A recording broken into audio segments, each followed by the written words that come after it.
Hi everybody, it's Randy, and this is the Literate Texan, where I talk about books and literature, highbrow and lowbrow, and everything in between.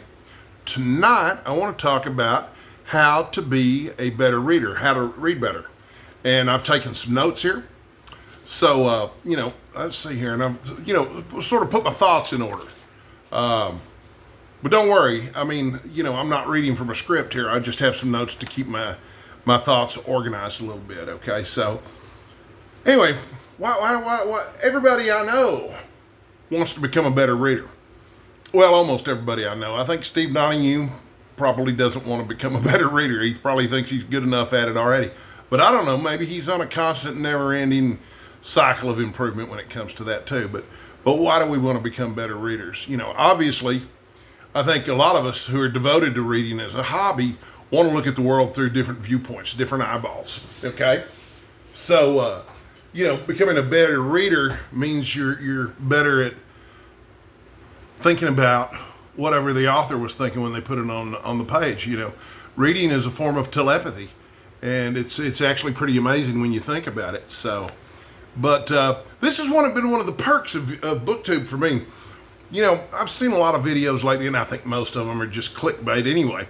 But I've seen a lot of videos lately about how Booktube has changed my reading life, or Booktube's been really negative because it's convinced me that I need to read more books or need to buy more books. But folks, let's face it, most of us aren't that mentally weak. Peer pressure at my age, I'm 55 years old. What, I'm going to go watch a bunch of videos and spend money I can't afford on books suddenly? I don't think so, And if you do, then you've got some problems. Maybe you need to work them out in therapy or talk to a friend about them or do some journaling or something like that. But yeah, if you're still being affected in that manner, but it has, it can be a positive thing too. This idea of becoming a better reader, of understanding what I'm reading more, is very appealing to me because I want to have better conversations with the people that are my new buddies on Booktube. So, and then also, I saw this the other day, and I don't remember who said it. It might have been Alan Moore. He did a series of interviews with BBC Maestro, but he said, you can never be a better writer than you are a reader. So maybe you want to write better. Maybe you want to join this. Maybe you want to join this literary renaissance that Right Conscious is already talking about. I don't know. But yeah, and obviously we enjoy things that we're good at. Better we get at something, generally speaking, the more we enjoy it. For example, I started learning how to play guitar 10 years ago. Okay, well, it wasn't much fun to begin with because I'm a slow learner and a fast forgetter. And it literally took me a year to learn how to play my first song, Knocking on Heaven's Door. That's a long time to work on one song. But I decided one thing before I sat down and started playing the guitar was that I was going to stick with it no matter what for the rest of my life. I was going to practice every day, and I was going to take a weekly lesson. And even if I never improved, I was going to continue. That was the criteria I went into it with. So, that's kind of a low pressure situation, this is just what I do. I play guitar. And whether I'm good at it or not is just irrelevant. I'm going to keep doing it. So, but over 10 years, even someone as slow as I am improves. And I can tell you, every time I reach one of those plateaus in my guitar skills, it feels good. And I enjoy playing my guitar just that much more. And that's got to be true of reading as well as just about any other activity you undertake in life. So, and when I talk about being a better reader and reading better, I'm not necessarily talking about reading faster or reading more books. In fact, probably talking about the opposite. One of my goals this year is to intentionally slow down my reading, to enjoy it more and to understand what I've read better, to internalize these books a little more than I have in the past. I read 138 books last year. That's a lot for me. That was a record year for me. And, but, how many of those books got through to me? It's not how many books you get through, it's how many books that are getting through to you. So what I've done is I put together a list of 10 tips. They're meant to be very practical tips for how to become a better reader. And we haven't even covered number one yet. So let's do that. Let's cover number one. Okay. Oh, I should mention, much of this list comes from a reading that I just did of a C.S. Lewis book called The Reading Life. And it's not actually a book that he wrote, but it is a book that he wrote. Editors went into his various works and took out parts where he discussed his reading life and how to be a better reader and put them all together, and it turned into a surprisingly coherent book. But, okay, so here's tip number one is, what does it say? Reread books. Okay, so there was a tag going around not too long ago about to read or reread or to not reread. That's the question, or whatever. Lewis's contention is that rereading books is a very good thing to do. I would agree with this. I think that rereading books is also a very good thing to do. Harold Bloom, who was, you probably already know this already if you're watching my channel, but he was a legendary literary critic as well as a professor at Harvard. But he said that he didn't get the really new insights, the really exciting insights of a book that he'd read after he'd read it twice or three times. Usually it was after the 10th reading or the 15th reading when he had the aha moments. Okay, so you know, who am I to argue with people like Harold Bloom and C.S. Lewis when it comes to reading and how to read better? So also, well, I had a point that I was going to make there about rereading books. Is it in my notes here? So yeah, you'll run into people who never reread books intentionally because. And to them, this argument is great. I've already read it. There's nothing else to say for those people. You know, and C.S. Lewis gives an example of a woman that he meets in a grocery store. And she's going through the books on the spinner rack there. And she can't decide whether or not she's already read this particular book. And she's flipping through it, skimming it. And he said she must have spent half an hour figuring out whether or not she had read the book. So obviously, if she had read the book, she'd forgotten most of it, and it would have been brand new to her this time. But when she realized she'd already read it, poof, that was it. She was done. She was not going to read that book. And I do remember what I was going to say now. It wasn't in my notes, but I mentioned in last night's video, I mentioned that I had a history professor who had us read All the King's Men for part of our honors American history course that I took in high school. And he gave me that advice. He said, read it twice. If you want to do well on my quizzes, and what he would do is he'd give us a weekly quiz over what we had covered that week in the history, but then he would add on a question or two at the end regarding All the King's Men. And people weren't doing well because he asked questions that were detailed.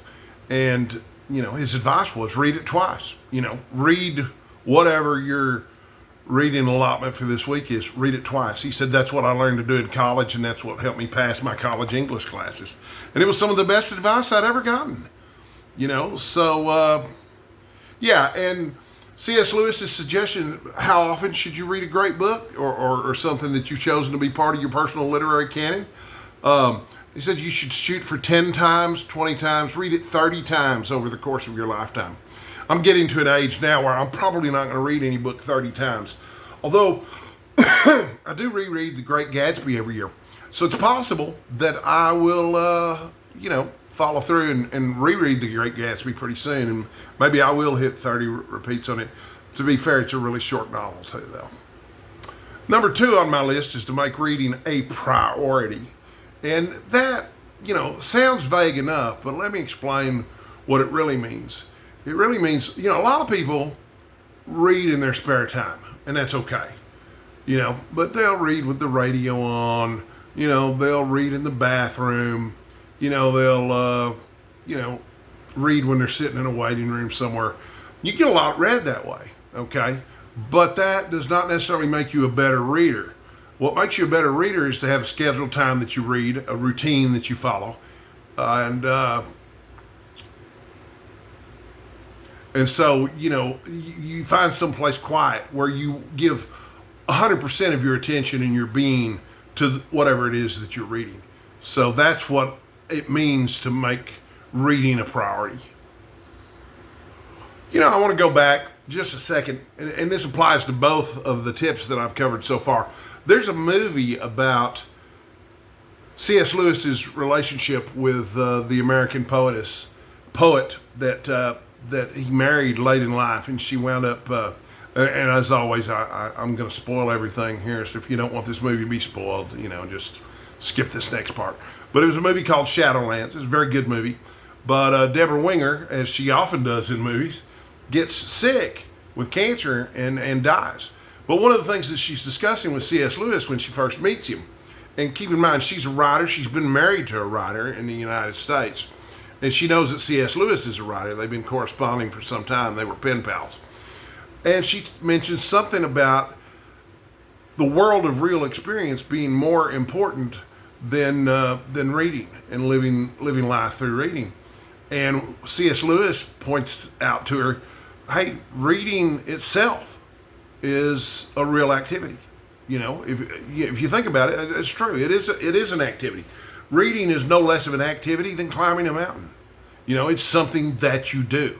And if you pour your attention into it, then that's a very good thing. So,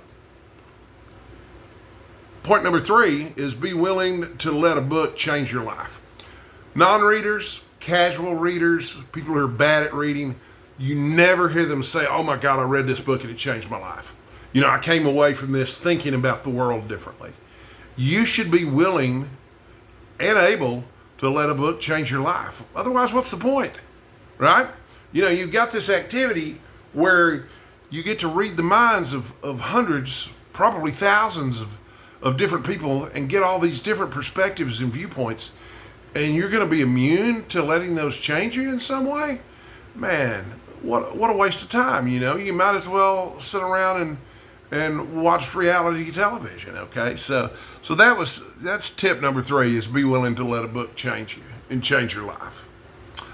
I just want to point out real quick that I misnumbered this list. So you guys have got a bonus tip at the end, and it's the best tip of them all. So be sure to watch all the way to the end, or at least watch the closing tip. Okay, so tip number 4 is to think about what you have read already. In other words, contemplate, reflect upon what you've read. And I was having a conversation with a friend of mine earlier, and I was explaining to her that I try to enjoy everything in my life 3 times, okay?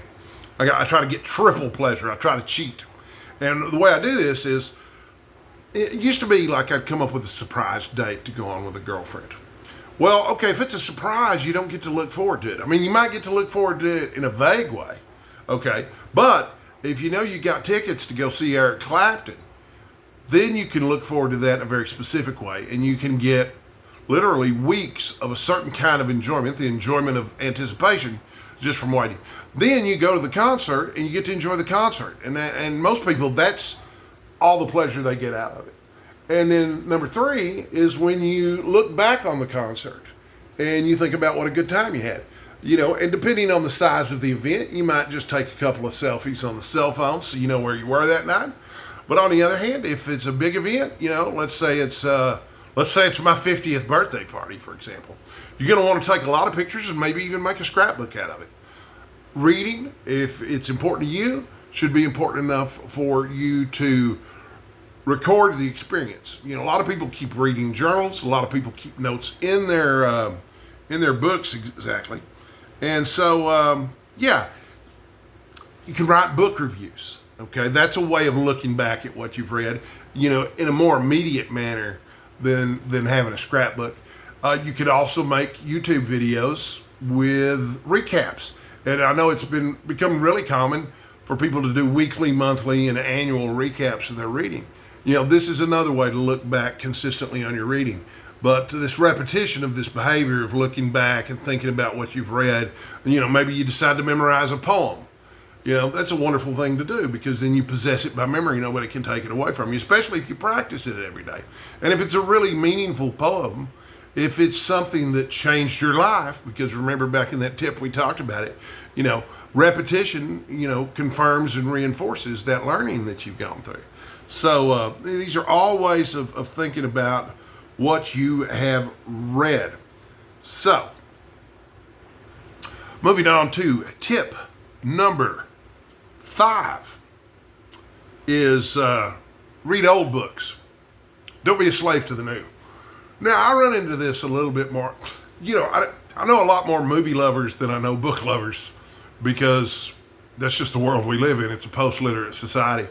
And I have friends who I have an ex-wife, in fact, who had this attitude that if a movie's more than 10 or 20 years old, it's no good anymore.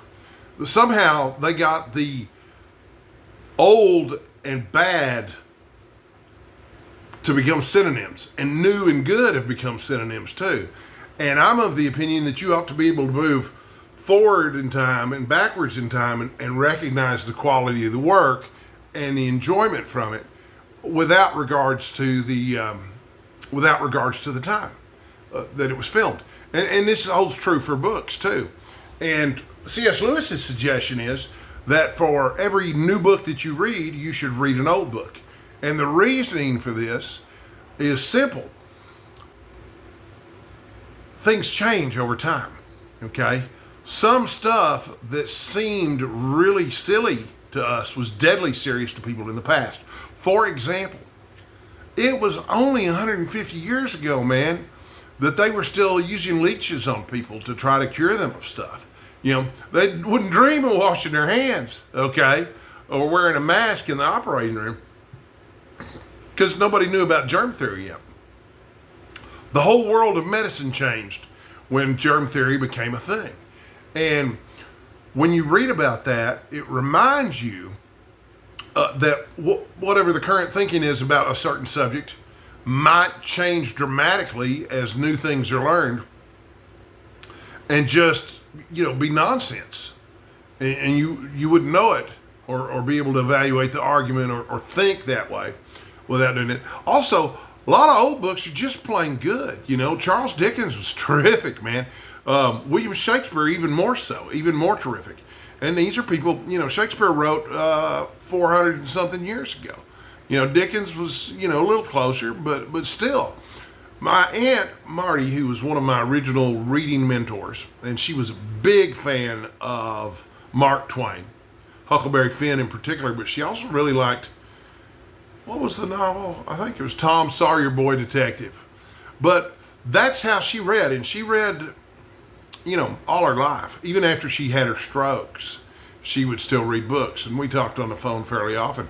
But she would read a new book, and she had a wide range of tastes in books. She would read nonfiction. She would read fiction. She read, silly little romances like I've Got Funny Story by Emily Henry sitting over here on the desk next to me. But she would read something like that.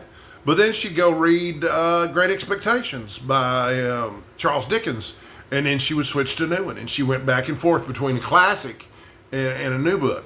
And that's exactly the suggestion that C.S. Lewis gives you to keep your mind, to keep the winds blowing in your mind so that there's always fresh air going on up there. So I thought it was wonderful. And I don't think my Aunt Martha had actually read about that in this C.S. Lewis expert. I think that's just how she did things. But she's a wonderful woman. I miss her very much. She was a really great lady. Best cook I ever met, too. Okay, so tip number 6 for becoming a better reader is actually kind of an interesting one. It's buy lots of books and keep most of them.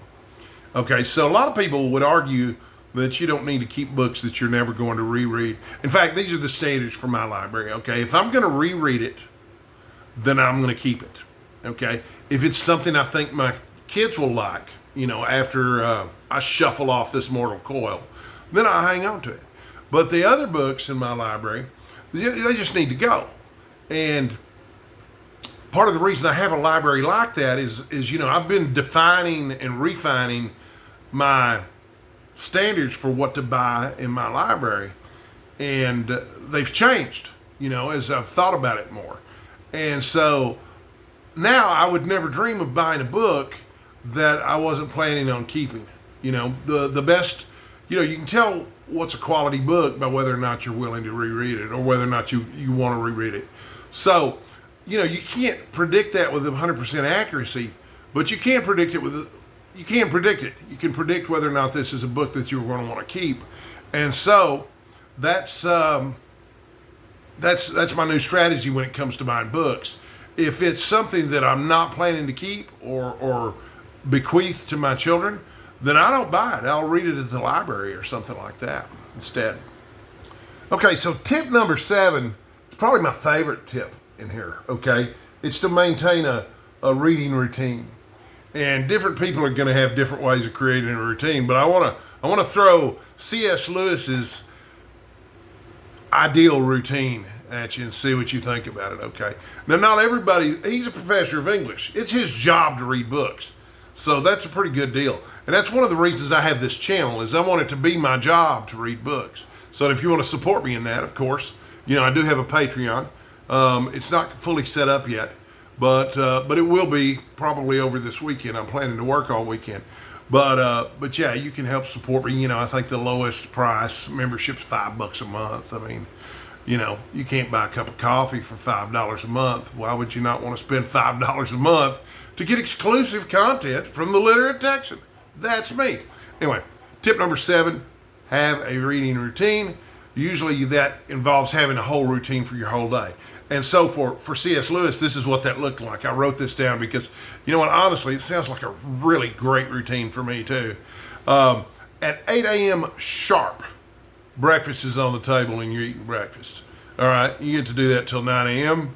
From 9 a.m. until 1 p.m., you're to be at your desk working. And for C.S. Lewis, that meant reading, serious reading, or writing, okay, or some combination of the two. And in the middle of that time period, from 9 to 2, from 9 a.m. to 1 p.m., after 2 hours at around 11 a.m., it's time to drink some coffee or some tea. So, and preferably someone else has made it for you. Yeah, that's tough. That's tough going right now for me. But then again, maybe I, need to find a wife who likes to brew coffee. I don't know. So anyway, at 1 p.m. sharp, after this 4-hour work session that he's had, at 1 p.m. sharp, it's time to sit down and have lunch. Okay? And lunch, he's got listed down here from 1 p.m. until 2 p.m. There's an hour for lunch, just like there was an hour for breakfast. From 2 p.m. until 4:15 p.m., he's got walking. Okay? Usually alone. And the amount of time that he spends walking varies. He doesn't always do 2 hours and 15 minutes of walking. But I've noticed that a lot of your great authors do have walking as part of their routine. Something about walking seems to clear the mind, make people better writers, etc. But he said walking with a friend sounds like a good idea, but it's only a good idea if you're walking with a friend who has exactly the same idea about books that you have. Also, whenever you're doing something like this, if he gets back early from a walk, which he often does, then he considers that time to do a little light reading, okay? So then from 4:15 to 5 p.m., it's time for tea or coffee and a little bite to eat and more light reading, okay? So this is reading that, from 9 to 1, remember he was doing presumably harder reading. But, he's got more than one book going at once, and that's certainly okay for most people, I think. So yeah, so that's 4:15 to 5 p.m. From 5 p.m. to 7 p.m., it's time to get back to your desk and do some more hard reading. Now, if you're keeping score, okay, we've got 6 hours of hard reading scheduled in here at the desk if we're not doing any writing. And we may or may not be doing any writing. But we've also got, considerable length of time, maybe even 2 hours so far of light reading on top of all that. So you got that from 5 p.m. to 7 p.m. and then 7 p.m., mealtime on the dot. And he mentions that in his description of his routine, that all of his meal times should be served precisely at such and such time. It's a big deal to him. He doesn't explain why. I think it has something to do with, this is very similar to the routine he had when he was in some kind of school. Probably one of his preparatory schools or something like that. From 7 p.m. to 8 p.m. is supper. And then from 8 p.m. until 11 p.m., it's time for socializing, if anybody wants to hang out and talk, or go to the pub and have a beer, whatever. But he says that for most people, there's never an excuse to go to bed after 11 p.m. 11 p.m. is the ideal bedtime. Also, If he can't find anybody to socialize during those hours, guess what he's doing? A little more light reading. I don't think TV was a big thing when C.S. Lewis was live and active. How can you use this, to model your reading routine? What are you going to do? Most people I know don't have the time for this kind of reading routine. But you know what? I bet you could find an hour before bedtime or half an hour before bedtime. You can finish a lot of books if you just read half an hour a day and you stay really consistent with it. So yeah, that tip, tip number 7's been my favorite tip so far. How to become a better reader. Tip number 8 is a pretty good one too. And I already do this. It's to appreciate books as objects. Okay. So every book that I own is a unique object. Okay. And there's various things to notice about them. So I've got all the King's Men here, okay? It's got a slipcase. Not all my books have a slipcase. In fact, most of them don't, okay? It's got really high quality paper in here, okay? It's really thick, feels good. The font's a reasonable size, It's got a paperback in here. It's got smells so good. When I was a kid, I always used to smell these books and stuff. But yeah, and it's got a specific size to it too. Okay, but you can compare that with my copy of The Quiet American by Graham Greene, which is one of my favorite books. I love this book so much. Would never want to part with it. But this has got, I believe these are called French flaps in the front. It's a soft cover book, not a hardcover book. It's got a completely different smell to it than that other book. But one of the drawbacks, the Kindle and any of these e-readers have a lot of pros. And, I think a lot of people find the pros definitely outweigh the cons when it comes to e-readers like Kindle. The problem is it homogenizes your books. They all wind up having the same font. The book weighs the same as any other book, regardless of how many pages it has, because it's an e-book. It certainly doesn't smell good. It just smells like a computer screen. So, but if you want to become a better reader, learning to appreciate books as physical objects is probably a really good thing to do, because when you appreciate them as physical objects, you're going to get more enjoyment out of your reading experience, which means you're going to read more often. And we talked about it before. We enjoy what we're good at, and we're good at things that we enjoy. Tip number 9 for becoming a better reader is to improve your vocabulary. Okay, the more words you understand, the better off you are. And I'm a big believer in keeping these little bullet journals and these little notebooks. I've got them stacked up all around the place. But one of the things that I like to do when I'm reading a book that seems like it's going to be fairly advanced is to keep a dictionary just for that book in one of my little notebooks. And sometimes I'm wrong. Sometimes I don't need all those pages. Sometimes it just doesn't have that many books. But I like to keep a record of not only the definition of the words that are new to me that I come across, but also like to look at their etymologies, the history of that word. So, but yeah, it's fundamental to becoming a better reader to understand more words and to understand the nuances of those words. A lot of words have their meanings. Their meanings have become more vague over the years. For example, this is an example that C.S. Lewis cites in that book that I was reading of the word significant, okay? Now it just kind of means important or good. But significant used to mean literally that something is significant because it signifies something. And you would not use the word significant unless you were pointing out what it was that it was signifying. Now, please don't forget, I've got a bonus tip coming up, okay? This is tip number 10, but we're not at the end yet. I've got a bonus tip. Bonus tip's number 11. But tip number 10 is go down rabbit holes. And I've got a friend who does this. My friend, actually, you can find him on the internet. John Bramblett is a friend of mine. He's a blind artist here in Denton. And yeah, that's right, he's blind. But he's one of the most incredible painters I've ever met. And he is literally blind. He gets around so well that I didn't think he was completely blind when I first met him. I'd gone over to the house and was visiting with him and his wife and my girlfriend at the time. And John was, in there making me a sandwich before I could say no, and he knows his way around his house so well. You just never would have dreamed that he was blind. But at any rate, he does this when he reads books too, and I was really impressed because I also do this. You pay attention to what is alluded to in the book, and then you look it up and you try to experience it too. My most recent example of this was a book by, I can't pronounce her name, Tananarive Du, I think is her name. But this book was set in 1950 or 1951, something like that. And it's about a little boy going to a reformatory camp, and he's listening to Amos and Andy on the radio.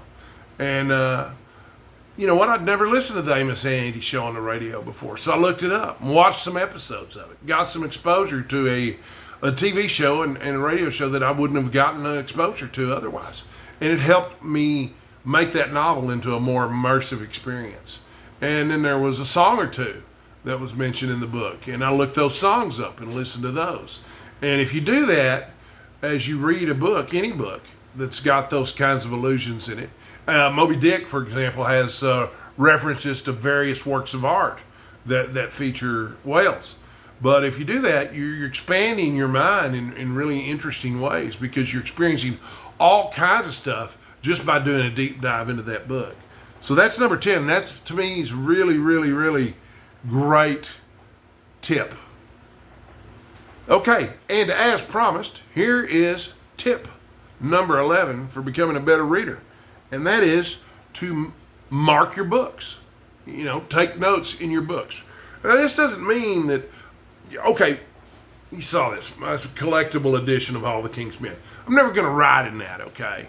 I'm going to find me a reading copy of it to write in, okay? And the more into this writing in your book stuff you get, the better your chances of remembering that book are going to be in the future. And I would contend that if you read a book and you don't remember any of it, did you really read the book? You know, you might as well not have if you don't remember any of it.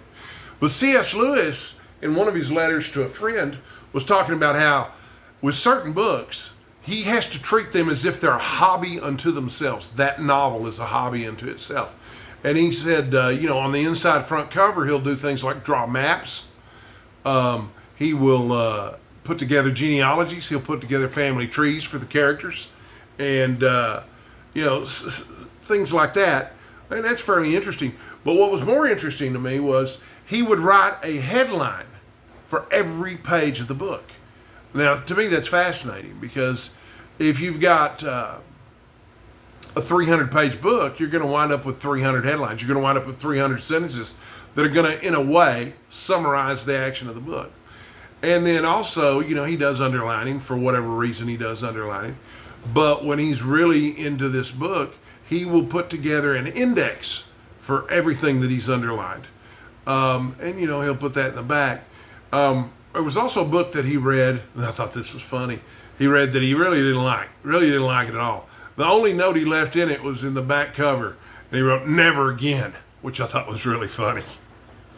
Okay, so I'm going to wrap this up, this video about how to become a better reader. I'm going to wrap this up. You know, if those 10 tips don't make you a better reader, then I don't know what will. But yeah, reading better is a good thing to do. You know, if you're going to engage in this beautiful, luxurious hobby that we are privileged enough to be a part of, then you ought to dedicate enough energy to it to do it well. Just like if you play in tennis as a sport for your lifetime sport, you know what? You owe it to yourself to try to do it well. You know, if you're practicing the guitar, you owe it to yourself to try to do it well. Anything you do in life, how we do one thing is how we do everything, right? So, anyway, I'm going to wrap up now. I want to remind everyone who watched this video how much I appreciate and love y'all. Booktube's changed my life. It's been terrific. I want to thank you for watching. I want to say, hey, stay sexy. And more importantly, stay hydrated. It's way more important than you think. And I learned that lesson in the hospital. So, I'll see you in the next video, folks.